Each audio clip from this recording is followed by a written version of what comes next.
Hai, shalom semuanya. Perkenalkan, nama saya Aldrian C. Purimahua, NPM 1218113200001. Saya dari Universitas Kristen Indonesia Maluku, Fakultas Teologi, Program Studi Pendidikan Agama Kristen. Nah, teman-teman, di kesempatan hari ini saya akan membahas mengenal strategi pembelajaran untuk memenuhi mata kuliah Strategi Pembelajaran PAK dari dosen pengampu Pendeta Grace Sylvia Surui, MPDK. Teman-teman, kita akan melihat pengertian, tujuan, serta makna dari strategi pembelajaran. Strategi pembelajaran berasal dari bahasa Latin yakni strategia, yang artinya seni penggunaan rencana dalam meraih suatu tujuan. Jadi, strategi pembelajaran adalah yang harus dikerjakan guru dan siswa agar tujuan pembelajaran bisa dicapai secara efektif dan efisien. Makna dan tujuan dari strategi pembelajaran antara lain yaitu memberikan isi pembelajaran kepada pembelajar. Yang kedua, menyajikan informasi atau bahan-bahan yang dibutuhkan dalam belajar untuk menunjukkan unjuk kerja. Strategi pembelajaran mempunyai beberapa jenis. Salah satunya yang akan kita bahas yaitu Project Based Learning atau strategi berbasis proyek.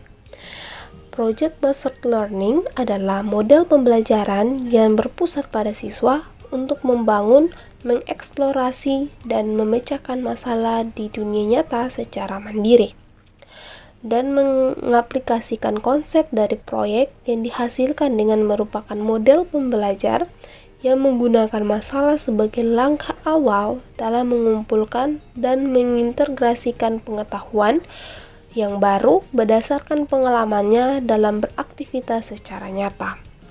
Ya, baik teman-teman, di sini kita akan melihat kelebihan serta kekurangan dari Project Based Learning. Yang pertama, kita lihat kelebihan, yaitu yang pertama, memotivasi peserta didik dengan melibatkannya di dalam pembelajarannya, memberikannya sesuai minatnya, menjawab pertanyaan, dan untuk membuat keputusan dalam proses belajar. Yang kedua, menyediakan kesempatan belajar berbagai disiplin ilmu. Yang ketiga, membantu keterkaitan hidup di luar sekolah, memperhatikan dunia nyata, dan mengembangkan keterampilan nyata. Yang keempat, menyediakan peluang unik karena pendidik membangun hubungan dengan peserta didik sebagai pelatih, fasilitator, dan co-learner. Yang kelima, menyediakan kesempatan untuk membangun hubungan dengan komunitas besar. Yang keenam, membuat peserta didik lebih aktif dan berhasil memecahkan problem-problem yang kompleks.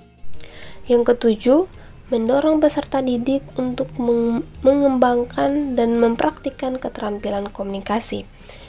Yang kedelapan, memberikan pengalaman pada peserta didik, pembelajaran, dan praktik dalam mengorganisasikan proyek dan membuat alokasi waktu dan sumber-sumber lain seperti perlengkapan untuk menyelesaikan tugas. Yang kesembilan, menyediakan pengalaman belajar yang melibatkan peserta didik secara kompleks dan dirancang untuk berkembang sesuai dunia nyata. Yang terakhir, yang ke-10, membuat suasana belajar menjadi menyenangkan sehingga peserta didik maupun pendidik menikmati proses pembelajaran. Kekurangan Project Based Learning. Yang pertama, memerlukan banyak waktu untuk menyelesaikan masalah. Yang kedua, membutuhkan biaya yang cukup banyak. Yang ketiga, banyak instruktur yang merasa nyaman dengan kelas tradisional. Yang keempat, banyaknya peralatan yang harus disediakan. Yang kelima, peserta didik yang memiliki kelemahan dalam percobaan dan mengumpulkan informasi akan mengalami kesulitan. Yang keenam, ada kemungkinan peserta didik yang kurang aktif dalam kerja kelompok.